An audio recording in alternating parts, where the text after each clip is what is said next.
बिस्मिल्लाहिर्रहमानिर्रहीम, अस्सलाम वालेकुम। आप देख रहे हैं program news today with Tanzeela Mazhar. Program में आपको खुशामदीद कहते हैं। एक तो आज आइंदा चीफ जस्टिस बनने वाले काजी फ़ाइज़ ईसा साहब ने जड़ावाला में जाके लोगों को तसल्ली दी है, उनके साथ मिले हैं अपनी अहलिया के साथ। एक बहुत अच्छा जेस्चर है रियासत की तरफ से और निगरान वज़ीर आज़म ने भी जड़ावाला का कल दौरा करना है। जो और कुछ अहम डेवलपमेंट्स हैं उसमें सबसे अहम खबर यह है कि शाह महमूद कुरैशी साहब जो कि वाइस चेयरमैन है पाकिस्तान तहरीक इंसाफ के, उनको गिरफ्तार कर लिया गया है।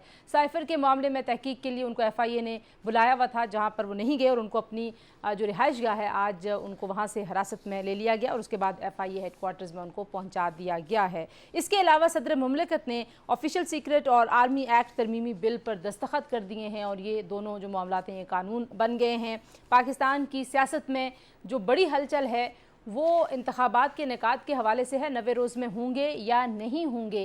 Pakistan peoples Party election commission के ख़िलाफ़ खुलकर मैदान में आ गई है और आज उनकी तरफ से इस पर ना सिर्फ एहतजाज हुए, बहुत ज़्यादा बयानात सामने आए। उन्होंने कहा जी कि हम इस फैसले को नहीं मानते और 90 रोज़ में इंतखाबात कराए जाएँ। पाकिस्तान तहरीक इंसाफ का पहले से यही मौक़िफ़ है। एक और बड़ी अहम जमात जो उभर के सामने आई है उसमें पाकिस्तान तहरीक इंसाफ से मज़ीद कुछ लोगों की शमूलियत की खबरें, मैं इस्तेहकाम पाकिस्तान पार्टी की बात कर रही हूँ और कुछ और जो रहनुमा हैं पंजाब में उनसे IPP जो है वो राब्ते में भी है और ये कहा जा रहा है ज़राई के मुताबिक कि कुछ और अहम शख्सियात IPP को ज्वाइन करेंगी। तो आज हमने प्रोग्राम के पहले हिस्से में दावत दी है डॉक्टर फिरदौस आशिक अवान साहिबा को, जो इस्तेहकाम पाकिस्तान पार्टी की तर्जुमान है, सीनियर रहनुमा है, और दूसरे हिस्से में हम बात करेंगे लीगल एक्सपर्ट से और इलेक्शंस के एक्सपर्ट से जो इलेक्शन कमीशन का फैसला। बहुत शुक्रिया डॉक्टर फिरदौस आशिक अवान साहिबा, आपने हमें वक्त दिया। सबसे पहले तो यही मामला आपके सामने रख देते हैं कि पाकिस्तान पीपल्स पार्टी अब खुल के सामने आ गई और वो कह रहे हैं कि 90 रोज़ से ऊपर जाना आइन के खिलाफ है। पाकिस्तान तहरीक इंसाफ भी यही कह रही है। इस्तेहकाम पाकिस्तान पार्टी का क्या मौक़िफ़ होगा? आप लोग काफ़ी सरगर्मी आपने सियासी अपनी शुरू कर दी, लेकिन इंतखाबात के निकात के ऊपर आपका उसूली मौक़िफ़ क्या है जमात का? बिस्मिल्लाहिर्रहमानिर्रहीम। तंजीला, सबसे पहले तो आपको पता है कि पीपल्स पार्टी का जो एक वतीरा रहा है हमेशा से कि CCI के अंदर उनके वजीर आला ने खुल खिला के इस मरदमशुमारी की जो नताइज थे उसको ऑन भी किया, सपोर्ट भी किया और वोट भी किया। तो जहाँ पे कॉन्स्टिट्यूशनल रिक्वायरमेंट थी उनके बोलने की, वहां तो उन्होंने इसको सपोर्ट किया है। अब ये रंगबाजी और ये मदारीगरी करके सिर्फ डेमोक्रेटिक अपने अंदर जो एक जमात का तारफ है उसको सपोर्ट और प्रमोट कर रहे हैं। अंदर से मुझे पता है कि इनको अच्छी तरह से इस हकीकत से आगाही है कि जब आप मरदमशुमारी के नताइज पब्लिक कर देते हैं, नोटिफाई कर देते हैं, तो फिर हल्का बंदियां कॉन्स्टिट्यूशनल रिक्वायरमेंट है, तो कॉन्स्टिट्यूशनल रिक्वायरमेंट को आप पूरा करना है। और ये आइन और कानून की बात करने वाली जमात जो है वो यकदम जो है वो क्यों उस आइन से इनहराफ करने के लिए पर तोल रही है, उसके पीछे भी पस पर्दा कोई ना कोई कहानी है। और सबसे अहम कहानी ये है कि पीपल्स पार्टी का जो सिंध के अंदर 15 साल इक़्तिदार रहा और वो 15 साल इक़्तिदार जो है उसके अंदर कंटिन्यूटी रही और मुसलसल वो चीफ मिनिस्टर उनके जो है उन्हीं पॉलिसीज को लेके चलते रहे। अब उन्हें ये खौफ और शक है कि कहीं डिलिमिटेशन की वजह से ये अगर गैप बढ़ जाता है और उनका वजीर आला जो केयर टेकर चीफ मिनिस्टर है वो प्रोलॉन्ग करते हैं, तो फिर वो जो प्रोटोकॉल है सिंध के अंदर, जो इक़्तिदार का नशा और जो सारे इक़्तिदार के बेनिफिट हैं उनसे वो महरूम ना हो जाए। तो इसलिए वो ये सारा जो है वो आपको बयानिया एकदम से उनका सामने आया। मैं समझती हूँ कि इलेक्शन कमीशन को IPP का जो मौक़िफ़ है हमने बड़े वाज़ेह अंदाज से कम्युनिकेट भी किया है, पब्लिक भी किया और मीडिया में हैमरिंग भी की है। दोबारा दोहरा देती हूँ कि जो हमारा इलेक्शन कमीशन का एज अ रेगुलेटर रोल है वो फेयर, फ्री, ट्रांसपेरेंट इलेक्शन को यकीनी बनाना है। लेकिन क्या ये पीपल्स पार्टी समेत वो जमातें जो ये चाहती हैं कि जल्द अज जल्द इलेक्शन हो, तो क्या उस सवाल का जवाब दे सकती हैं कि जो 10 साल पहले मरदमशुमारी हुई थी और वो वोटर लिस्टें जो जिनका नाम उनमें अंदराज नहीं हो सका था, या जो हलकों की काट छांट हुई थी, और वो हल्का बंदियों के अंदर जिस तरह से मनपसंद टेलर मेड हल्के बनाए गए थे, अगर आबादी वहां बढ़ गई है और वो कॉन्स्टिट्यूएंसीज के अंदर कम्युनिटीज जो है वो उसका हिस्सा नहीं बनती, तो वो अल्टीमेटली जमातों को ही नुकसान है। सही। तो ये पीपल्स पार्टी या तहरीक जमात का इस पे वावेला जो है समझ से बाहर है। हाँ, जो पाकिस्तान तहरीक इंसाफ है उसका काम फसाद बर्पा करना है, उसका काम इंतशार को हवा देनी है, उसका काम जो है हर हाल में पाकिस्तान को अदम इस्तेहकाम का शिकार करना है। वो कोई मौका, कोई तरीका, कोई रास्ता, कोई ऐसा लाअमल जिससे उनकी दुकान जो है वो जिस तरह भी है चलनी चाहिए। और सोशल मीडिया के अंदर उनका ये बार बार इस बयानियों को दोहराना, मुझे बताए ना तंजीला, कि मैं भी उसी जमात में रही हूँ, उसी हुकूमत का हिस्सा रही हूँ, तो कितने का हम डेमोक्रेट और जमहूरियत पसंद हमारी क्यादत रही कि पंजाब के अंदर हम लोकल गवर्नमेंट इलेक्शन ही करवा सके, और हमने कितने हीले बहाने ढूंढे, किस तरह से हम सुप्रीम कोर्ट के पीछे छुपते रहे, और हमने अवाम का जो बुनियादी हक था, जो बेसिक नर्सरी थी, अगर पीटीआई इतनी पॉपुलर थी, इतना ज्यादा उसको अपने पॉपुलर होने का और इलेक्शन में क्लीन स्वीप का उस वक्त जो है वो शौक था, तो क्यों लोकल गवर्नमेंट इलेक्शन हमारे टनोर में नहीं लेकिन करते? डॉक्टर साहबा, ये जिस थी। पार्टी की आप बात कर रही हैं उस पार्टी के हवाले से भी कुछ मैं आपसे बात करना चाह रही थी। एक तो ये बताइए कि ज़ाहिर है अब खान साहब जो हैं वो कैद में हैं और उनकी बेगम साहिबा की एक डायरी भी सामने आई है, और वो कंटेंट तकरीबन उन्हीं बातों की तरफ इशारा करता है जो आप कहती रही हैं। तो ये डायरी जो है ये मुसद्दका डायरी है, ये किसी ने लिख के बस फ्लोट की उनके खिलाफ, या ये कोई साजिश है किसी और की लिखी हुई है? कुछ इसके हवाले से भी बताएं।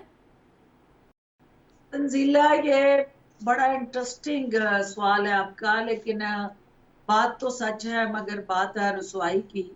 मैं ये आपको बताऊं कि ये डायरी जो है, बार बार मैं ये कह रही हूँ, ये बनी गाला का ब्लैक बॉक्स है। इस डायरी के अंदर जो हकीकतें हैं वो इस बात को यहाँ करती हैं कि डेली जैसे किसी बच्चे को डिक्टेशन दी जाती थी कि तुमने सुबह किस तरह उठना है, नाश्ते में क्या लेना है, फिर वहां दोपहर में क्या लेना है, फिर किस रंग के कपड़े पहनने हैं, फिर किस दिन जो है तुम्हें पानी के करीब होना चाहिए, किस दिन तुम्हें धूप में बैठना चाहिए, किस दिन तुम्हें कमरे के अंदर बैठ के मीटिंग करनी चाहिए, किस दिन जो है तुम्हें प्राइम मिनिस्टर ऑफिस में होना चाहिए, किस दिन तुम्हें प्राइम मिनिस्टर हाउस में होना चाहिए। तो यकीन माने कि मैं आपको इंटरेस्टिंग बात बताऊं कि जिस दिन मेरी ज्वाइनिंग हो रही थी और ये बनी गाला थे, और बनी गाला में रमजान के दिन थे, और रमजान के दिन में रोजादारों को सियालकोट से लेके नथिया गली जाना, इट वॉज अपहिल टास्क। तो मैंने बड़ी कोशिश की कि खान साहब जो हैं वो पहाड़ से नीचे उतरे, जब वो बनी गाला तशरीफ लाए तो तब मैं आके ज्वाइन कर लूंगी। तो मुझे जवाब मिला कि जनाब ये दिन जो है वो पहाड़ों पे गुजारने होंगे, ये उस जिले का हिस्सा है कि खान साहब जो है वो पहाड़ों पर रहेंगे। तो इसी तरह during my tenure as a information minister, एक दिन हम खान साहब के जो है वो पता चला मीटिंग है, हम सारे मीटिंग का वेट कर रहे मीटिंग हॉल में, एकदम से हमें पता चला हेली आया है, खान साहब प्राइम मिनिस्टर हाउस आए हैं, लेकिन एकदम से चले गए हैं। तो एक क्यास अनरेस्ट, और प्राइम मिनिस्टर ऑफिस के अंदर चहमगोइयां कि शायद पीएम की तबीयत खराब हो गई है, क्या हुआ है। मैंने जो है वो एमएस को कॉल की, मैसेज किया, टेक्स्ट किया कि प्लीज बताएं कि क्या ये मीटिंग कैरी करनी है, क्या हम पीएम इज ओके, ये क्यों आप लोग वापस चले गए बनी गाला। तो बाद में मुझे पता चला, उस वक्त उन्होंने कहा कि मैं बाद में बताऊंगा। बाद में मुझे इनाम शाह जो उनके बनी गाला के सिक्योरिटी हेड थे, मैंने उनको कॉल की कि भाई इनाम पीएम वापस आ गए हैं, इज ओके, क्या उसके अंदर मसला है, क्यों ऐसा हुआ है। उन्होंने कहा जी आपको मैं आपको बाद में बताऊंगा। बाद में जब मेरी उससे मुलाकात हुई तो उसने मुझे बड़ी इंटरेस्टिंग स्टोरी सुनाई उसने कहा कि बीबी जो है वो रात को खान साहब के लिए हुक्म जारी करके जरा सोती थी कि भाई सुबह उन्होंने इस कलर के कपड़े पहन के जाने।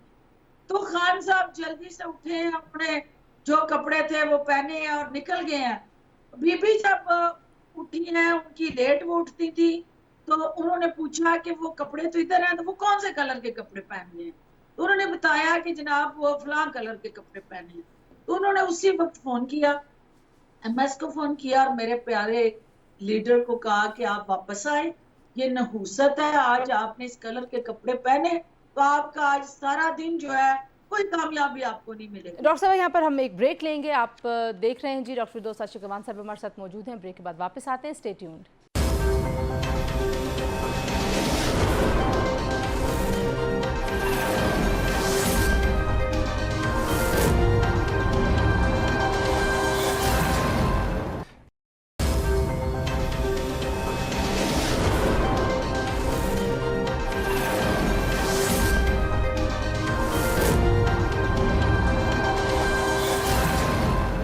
Welcome back to news today. और बात पे करी थी ब्रेक पर जाते हुए, इसमें पीटीआई के इतने सारे लोग आगे जिन्होंने पीटीआई को खैराबाद कहा। ये इन लोगों के साथ अब आप लोग ये भी कोशिश कर रहे हैं कि पंजाब में कुछ और स्ट्रेंथ मिले। आपको लगता है कि आपका असल मुकाबला अब किसके साथ होगा? वो जो पीटीआई जो अभी भी कहती है हमारी सपोर्ट है, या पीडीएम की सियासी जमातें जिनके साथ अब कुछ दिन पहले तक आपकी जमात बैठने के लिए तैयार थी? किसके खिलाफ आप लोग अपनी इलेक्शन मुहिम और सियासत करेंगे? देखिए, बड़ी क्लैरिटी है कि चेयरमैन पीटीआई का जो इस वक्त रवैया और जिस किस्म का उनका पार्टी का एक इंतहा पसंद रोल और रियासत को कमजोर करने और साजिशों के अंदर ताने बाने बैन अवी सतह पे बेनकाब हो गए हैं, उसको सामने रखते हुए जो हमारा आईपीपी की लीडरशिप है, जहांगीर तरीन साहब और अलीम खान साहब, हमने ये फैसला किया है कि हमारी सेंट्रल एग्जीक्यूटिव कमेटी की 2 दिन पहले जो लाहौर में मीटिंग हुई है, उसमें बड़ी क्लैरिटी के साथ ये मैसेज दिया गया कि हम किसी जमात के साथ इलाहाक नहीं करेंगे। हम किसी जमात के साथ जो है वो इलेक्शन के हवाले से सीट एडजस्टमेंट नहीं करेंगे। किसी जमात से हम ना कोई पॉलिटिकल स्पेस लेंगे और ना हम किसी को पॉलिटिकल स्पेस देंगे। हम जो है वो हर हल्के के अंदर अपने कैंडिडेट पुट करेंगे, और जो आपको जिनके हवाले से आप ये कह रही हैं ना कि उनको इलेक्शन जीतने के हवाले से बड़ा जो है वो घमंड है, वो सामने तो आए, वो है किधर? मुझे ये बताएं कि क्या आपने कभी देखा कि सियासी जमातों के लीडर जो है वो इस तरह गिरफ्तारियों के डर से ताश के पत्तों की तरह वो जमात बिखर जाए और उसका बयानिया जमीन बोस हो जाए, और वो जेल के डर से वो लोग मफरूर हो जाएं, छुप जाएं, इश्तिहारी हो जाएं? यहाँ आपने सियासत देखी, लोग जेलों में भी गए, लोग फांसियों पे भी चढ़े, लोग जो है उन्होंने बेगुनाही की सजाएं काटी, फिर उनको अदालतों ने रिलीफ भी दिया, लेकिन लोगों ने सियासी अंदाज से इन सारी अपनी जो मुखालफत थी उसका सामना किया। लेकिन ये वाहिद जमात है जो सिर्फ इक्तदार के लिए सियासत करना चाहती है, और अगर इक्तदार नहीं है तो फिर इनको ना पाकिस्तान चाहिए, ना पाकिस्तान के अवाम चाहिए, ना आपको वैसे सियासी तौर पर आपको इलेक्शंस होते हुए कब दिखाई दे रहे हैं? आपकी जो पॉलिटिकल सेंस है वो क्या कहती है कि वाकई फरवरी से भी आगे मामला चलेगा? क्योंकि कुछ लोग तो फरवरी तक का तो मसला नहीं लग रहा, ज़्यादा लोगों को ये डर है कि ये 2 साल का कोई प्लान है। आपको भी कोई प्लान नज़र आता है? आपने काबीना को देखा है, आप जानती हैं काबीना भी जिस तरह से बनी है, जो वज़ीर आज़म साहब हैं, इन सारे सूरत हाल को देखते हुए आपको भी कोई खदशा है कि ये लंबा चलेगा ये मामला? तंजीला, ये सारा डिपेंड करता है कि अदालतें क्या करती हैं, अदालतों का रवैया क्या होता है, अदालतें जो है किस तरीके से पाकिस्तान की कौमी सलामती और कौमी मफादात को प्रोटेक्ट करती हैं, और इलेक्शन कमीशन जो है अपनी हल्का बंदियों को कितनी तेजी से मुकम्मल करता है।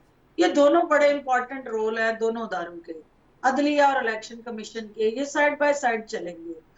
अगर अदालतें जो हैं वो उसी नवरत्न के साथ जुड़ा जो हमारा लाडला है, या उसको उसी तरह इंसाफ के तकाजों को बुलडोज करते हुए वन साइडेड रिलीफ की कोई हिकमत अमली सामने लाते हैं, और अदारों के दरमियान टकराव की कोई कैफियत पैदा होती है और अल्टीमेटली पाकिस्तान मजीद किसी अदम इस्तेकाम का शिकार होता है, तो फिर आप यकीनन पाकिस्तान की नेशनल सिक्योरिटी स्ट्रेटजी के जो जामन है उनको पाकिस्तान बचाना है।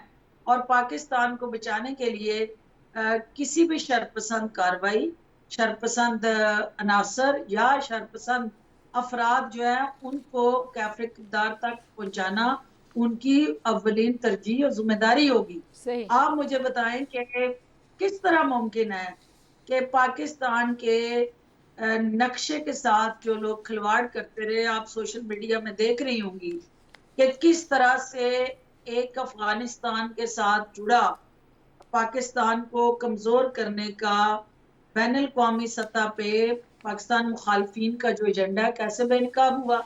जड़ावाला के अंदर पाकिस्तान को अदम इस्तेकाम का शिकार करने की जो बैनुल अक़वामी साजिश है किस तरह वो पकड़ी गई और किस तरह पाकिस्तान को आए दिन किसी न किसी मुश्किल और मसाइल में डालने की जो बैनुल अक़वामी पाकिस्तान मुखालफिन की हिकमत अमली है, टारगेट है, वो किस तरह आपको आगे बढ़ता दिखाई देता है। सही। तो ये सब हमें चीजें हैं, अहम हैं। सियासत चाहिए, इलेक्शन भी चाहिए, लेकिन उससे पहले रियासत चाहिए और रियासत होगी तो सियासत होगी। आखिरी तो सवाल रियासत का इंटरेस्ट जो है वो सबसे पहले हमें मुकद्दम है। बिल्कुल ठीक हो गया। आखिरी सवाल डॉक्टर साहिबा, जो मामलात हैं मुआशी और जो जितना बड़ा चैलेंज है और उसके साथ साथ आइनी सियासी बहुत सारे मामलात आप बेहतर जानती हैं, मौजूदा काबीना निगरान सेटअप इन मामलात को आपके ख़्याल में कितनी कामयाबी से चला सकता है, उसकी कितनी इस्तेदाद है, सलाहियत है, आप किस तरह से देखती हैं?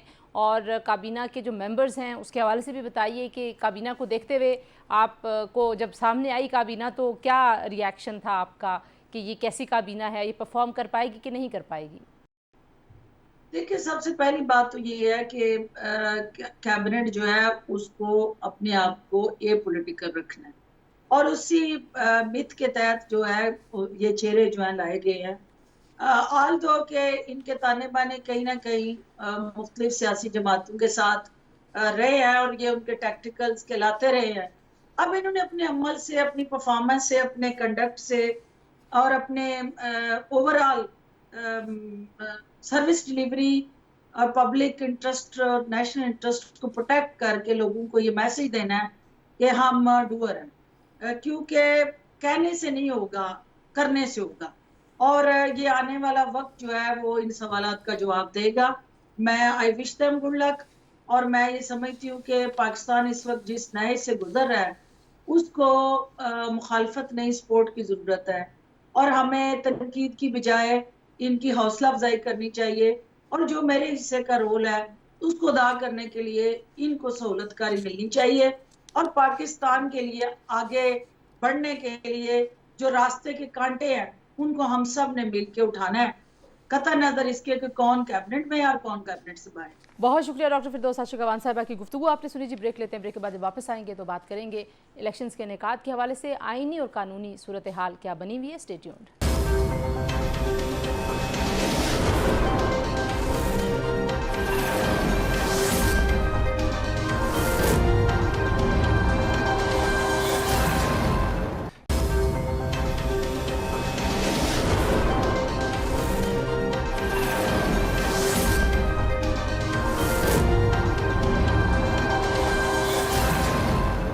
जी, प्रोग्राम में एक बार फिर आपको खुशामदीद कहते हैं। मैं ज्वाइन किया हसन रज़ा पाशा साहब ने, जो कि चेयरमैन है पाकिस्तान बार काउंसिल के, और सरवर बारी साहब साबिक सरबराह हैं फाफिन के और मुख्तलिफ इदारों के साथ बहुत लंबा अरसा इंतखाबी अमल को बहुत करीब से देखा है बारी साहब ने। बहुत शुक्रिया आप दोनों का। हसन रज़ा पाशा साहब, अब ये कहा जा रहा है कि शायद सुप्रीम कोर्ट से जो काउंसिल ऑफ कॉमन इंटरेस्ट का फैसला है वो स्ट्राइक डाउन भी हो सकता है। लीगली बताइए कि हो सकता है ऐसा? देखिए, सुप्रीम कोर्ट ऑफ पाकिस्तान मुल्क की सबसे बड़ी अदालत है और वो अगर कोई ऐसी ग्राउंड्स हैं जिससे ये प्रूव होता हो कि ये मेलाफाइडी और कानून और आइन के खिलाफ फैसला है तो उसको स्ट्राइक डाउन कर सकती है। बिल्कुल इख्तियार है सुप्रीम कोर्ट ऑफ पाकिस्तान के पास। ठीक है, लेकिन क्या आपको लगता है कि इलेक्शन कमीशन जो है, अगर उसके दायरे इख्तियार की बात कर ली जाए तो उसी का दायरा इख्तियार है कि कब इलेक्शंस होने हैं? जी, इलेक्शन एक्ट 2017 की सेक्शन 57 उसमें जो कि हालिया अमेंडमेंट हुई है, उसमें प्रेसिडेंट ऑफ पाकिस्तान से इख्तियार लेके इलेक्शन कमीशन ऑफ पाकिस्तान को इख्तियार दे दिया गया है कि वो आम इंतखाबात की यानी जनरल इलेक्शन की डेट अनाउंस करे।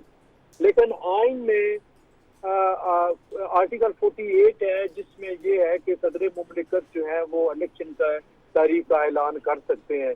तो जब आइन में जो है वो ये इख्तियार सदर मुमलिकत को दिया गया है, तो फिर सबॉर्डिनेट जो लेजिस्लेशन है उस पे फोकियत आइन को दी जाती है। ठीक है, तो ये अब सूरत हाल है कि इलेक्शन करवाने बहरहाल इलेक्शन कमीशन का काम है। बारी साहब, आप किस तरह से देखते हैं ये जो फैसला हुआ हल्का बंदियों का, इस पे आपकी राय? और जो अब रिस्पांस आ रहा है, जो रद्द अमल आ रहा है पॉलिटिकल पार्टीज, बिलखुसूस पाकिस्तान पीपल्स पार्टी जो खुद मुश्तरका मफादात काउंसिल की ज़ाहिरा उनकी जमात के नुमाइंदे वहाँ पर थे, वज़ीर आला सिंध वहाँ पर मौजूद थे। जो हल्का बंदी का मसला है, मैं समझता हूँ हल्का बंदियाँ इस जो मरदमशुमारी की गई है इसकी जो क्वालिटी है, मरदमशुमारी के जो नतायज हैं, मरदमशुमारी जो जिस तरह की गई है वो बहुत ही, मैं समझता हूँ, मशकूक है। वो दुनिया के किसी भी जो ऑडिट के ऊपर नहीं बैठ सकती। और मसलन मैं आपको बताऊं, जो मई में जो अदारा शुमारिया था, मई में उन्होंने प्रीलिमिनरी रिजल्ट्स जो दिए थे उसके मुताबिक पाकिस्तान की आबादी उन्होंने 25 करोड़ के लगभग बताई थी, जो कि जो अगस्त में जो सीसीआई ने अप्रूव की आबादी वो जाके तकरीबन जो है वो 24 करोड़ के करीब हुई है। उसमें तकरीबन 80 लाख की कमी लाई गई है। तो मैं हैरान हूँ कि ये कैसे हुआ है कि मई और अगस्त के दरमियान इन चंद महीनों में पाकिस्तान की आबादी 80 लाख कम कैसे हो सकती। इसी तरह जो पाकिस्तान पंजाब का शेयर है तो पाकिस्तान की टोटल पॉपुलेशन के अंदर वो भी 49% बताया गया था मई में, और जब जो सीसीआई ने अप्रूव किया है वो तकरीबन 52 पॉइंट कुछ % है। तो इसमें इजाफा कैसे हो गया? तो इन दो, सिर्फ और भी बहुत सारी मैं अदाद शुमार आपको बता सकता हूँ। इन दो अदाद शुमार की बुनियाद पर मुझे ये लगता है कि ये जो सेंसस का पूरा डेटा है उसको एडजस्ट किया गया है, उसको फज किया गया है। उनको मालूम था कि अगर इस डेटा में सूबों के दरमियान जो पॉपुलेशन का तनासब 2017 की निस्बत बदलता है, जो कि मई के नताइज में बदल चुका था, तो उस सूरत हाल में तकरीबन पंजाब की 7 से 8 नशिस्तें कम हो रही थी। अच्छा। और अगर नशिस्तों में कोई फ़र्क आता है तो यकीनन पार्लियामेंट की अप्रूवल चाहिए होती है, पार्लियामेंट का वोट चाहिए होता है, और पार्लियामेंट तो होनी नहीं थी, मौजूद ही नहीं है। यस, उसके बाद होनी नहीं थी, तो इसलिए उसको एडजस्ट किया गया। और इससे बड़ी बड़ी बड़ी जो बददियांती है वो कैसे हो सकती है कि खिलवाड़ किया जाए। जो सेंसस किया गया 35 अरब रुपए खर्च करके, जिस कौम के पास पैसा नहीं है, गरीबों के ऊपर हमने टैक्सेस का जो है वो बोझ डाल दिया है, और ये 35 अरब लगाकर जो सेंसस किया गया, फिर उसके अदाद शुमार आप एडजस्ट करें in order to basically please your political allies. और दूसरी बात है कि जो डिजिटल सेंसस, बहुत फ़ख्र से अदारा शुमारियत कह रहा है कि हमने डिजिटाइज किया है। तो एक्सप्रेस ट्रिब्यून की एक रिपोर्ट है, हमारी पत्तन की अपनी एक रिपोर्ट है। हमने सर्वे किया था, कुछ सर्वे किया था इन ऑर्डर टू चेक कि जी टैब यूज़ किए गए। मेरे अपने घर में जो न्यूमरेटर आए थे उनके पास टैब थी, लेकिन वो यूज़ नहीं कर रहे थे। जब मैंने उनसे पूछा कि क्यों नहीं यूज़ कर रहे, तो उन्होंने कहा कि ये चार्ज नहीं हुई। ठीक है। और जो हमारा सर्वे बताता है कि तकरीबन 12% जगहों पर जो टैब का इस्तेमाल नहीं किया गया। तो इसलिए मैं समझता हूँ कि ये जो 12% बहुत बड़ा फीसद है अगर आप पाकिस्तान के लिहाज से देखें। तो इस वजह से जो एक ऐसी हल्का बंदी बिल्कुल नहीं करनी चाहिए जिसकी बेस बेस जो है लेकिन वो अगर compromise- बारी साहब मैं पहले हसन रजा साहब से पूछ लूँ। हसन साहब, अगर सियासी जमातें मान लेती हैं इन नताइज को, जिनके हवाले से बारी साहब जो हैं वो बहुत तहफ़्फ़ुज़ात का इजहार कर रहे हैं और कुछ सियासी जमातें तहफ़्फ़ुज़ात का इजहार कर रही थी लेकिन बाद में वो मान गई, अगर सियासी जमातें मान जाती हैं तो क्या इस मामले को चैलेंज नहीं किया जाएगा? ये हो जाएगा कि बस यही सेंसस है, यही हमारे नंबर्स हैं और इन्हीं नंबर्स पे गुजारा करें? मैं आपको अपना ज़ाती एक्सपीरियंस शेयर करता हूँ। 2 हफ्ते पहले हम कोयटा गए हुए थे, हमारा वहाँ पे एक सेमिनार था, तो वहाँ 2 दिन रहने का इत्तेफाक हुआ और इत्तेफाक से चूंकि सेमिनार था उसमें कुछ नेशनलिस्ट पार्टीज भी आई हुई थी, कुछ पॉलिटिकल फिगर और सोशल एक्टिविस्ट जो हैं वो थे। तो वहाँ पे पता चला जी कि वो सारे तशवीश का इजहार कर रहे हैं और कह रहे हैं जी कि इस मौजूदा सेंसस में उनके 70 लाख वोट जो हैं वो कम शो किए गए हैं। यानी आबादी जहाँ पे हर जगह बढ़ रही है, बलूचिस्तान में 70 लोग इस सेंसस के तहत कम दिखाई दे रही है और वो इस पे बड़ी तशवीश का इजहार कर रहे थे और कह रहे थे कि हम इसको चैलेंज करना चाहते हैं कि ये किस तरह मुमकिन है कि जहाँ पे हर जगह पे दुनिया में क्या, पाकिस्तान में क्या आबादी में इजाफा हो रहा है और बलूचिस्तान में जो है वो 70 लाख इतनी बड़ी तादाद में आपने वोटर जो है वो कम दिखा। तो इसका हल क्या है लीगली आपके ख्याल में? तो देखिए इसका हल तो ये है कि जब तक डबल चेक नहीं होगा, और डबल चेक करने के लिए 35 अरब रुपया अगर आप पहले लगा चुके हैं इतने, और तो क्या इसका मुतामल हो सकता है पाकिस्तान? ये भी एक क्वेश्चन है और मैं नहीं समझता कि डबल चेक की तरफ ये जाएं। लेकिन अगर इन्हीं पॉइंट्स पे सुप्रीम कोर्ट ऑफ पाकिस्तान में चैलेंज करते हैं तो ये बड़ा, बलूचिस्तान जो कि एक इकाई है, एक सूबा है और पाकिस्तान का रकबे के लिहाज से सबसे बड़ा सूबा है, तो वहाँ से अगर ये आवाज़ आती है और तशवीश की लहर उठती है तो मौजूदा इत्तेफाक से वज़ीर आज़म जो केयर टेकर हैं वो भी बलूचिस्तान से तल्लुक़ रखते हैं, तो ये किस तरह ये मैनेज हो सकेगा? तो ठीक है बारी साहब, जो अब मामला है, आपने तो सेंसस की कहानी सुनाई है लेकिन अब उस सेंसस के बाद एक अगला मरहला शुरू कर दिया इलेक्शन कमीशन ने, डिलिमिटेशंस का। तो आपके ख्याल में ये 90 रोज़ से आगे जाएगी बात तो फिर लंबी चली जाएगी? कुछ लोगों को लगता है कि जब 90 नहीं होंगे आइन के मुताबिक तो फिर तो आप कुछ भी कर लें, या 90 रोज़ में डिलिमिटेशन का मामला हो सकता है अगर रिसोर्सेज एलोकेट किए जाएं और अगर इदारे की विल हो? देखिए मैं तो समझता हूँ कि पहली बात तो ये है कि डीलिमिटेशन की ज़रूरत हरगिज़ नहीं है, और मैंने जैसे पहले कहा कि एक ऐसा सेंसस जो है ही प्रॉब्लमेटिक, जिसके नतायज बहुत हद तक जो है गलत है, नहीं होना चाहिए। दूसरा ये कि चूंकि सूबों के दरमियान जो पॉपुलेशन का तनासब है 2017 से नहीं बदला, इसलिए सूबों के दरमियान जो सीटों की डीलिमिटेशन है वो तो होनी नहीं है, वो वही रहेगी। और दूसरा ये कि बहुत सारे ज़िला में जो आबादी है वो 2017 की निस्बत वही की वही है, चेंज नहीं हुई। बहुत कम ज़िला हैं, तो मैं हैरान हूँ कि इलेक्शन कमीशन पूरे मुल्क की डीलिमिटेशन क्यों करने जा रहा है, जबकि उसने 2021 अक्टूबर में डीलिमिटेशन की थी और कर चुका था वो। तो इसलिए बहुत अगर करनी भी पड़े तो मेरा ख्याल 7 से 8 ज़िला हैं जहाँ पर जो डीलिमिटेशन की ज़रूरत पड़ सकती है। अगर हम मान लें कि जी बहुत ही ज़रूरी है, करनी है, तो मेरा ख्याल इससे ये काम जो है ये 4 और 5 हफ्तों में मुकम्मल किया जा सकता है। इसके लिए 120 दिनों की ज़रूरत नहीं है, क्योंकि वो कह रहे हैं 12 दिसंबर को हम फाइनल डीलिमिटेशन का जो डेटा है, जो शेयर है, वो शेयर करेंगे पब्लिक के साथ। तो मेरा कहना ये है कि ये बिल्कुल इसकी ज़रूरत हरगिज़ नहीं है। सुप्रीम कोर्ट को सू मोटो एक्शन लेना चाहिए और इलेक्शन का शेड्यूल इलेक्शन कमीशन से डिमांड करना चाहिए, उसको ऑर्डर करना चाहिए। और इसके लिए रास्ता ये है कि सिविल सोसाइटी इसके लिए मुहिम चलाए कि ये बिल्कुल हमें नामंजूर है। हसन रजा साहब, मुख्तसर सी बात बता दीजिए, क्या सुप्रीम कोर्ट अब इस पे सू मोटो ले सकती है? जो हालिया तब्दीलियाँ हुई हैं कुछ प्रैक्टिस एंड प्रोसीजर एक्ट में, उसके हिसाब से भी बताइए, और इलेक्शन कमीशन की जो ऑटोनॉमी है उसके हिसाब से भी बताइए।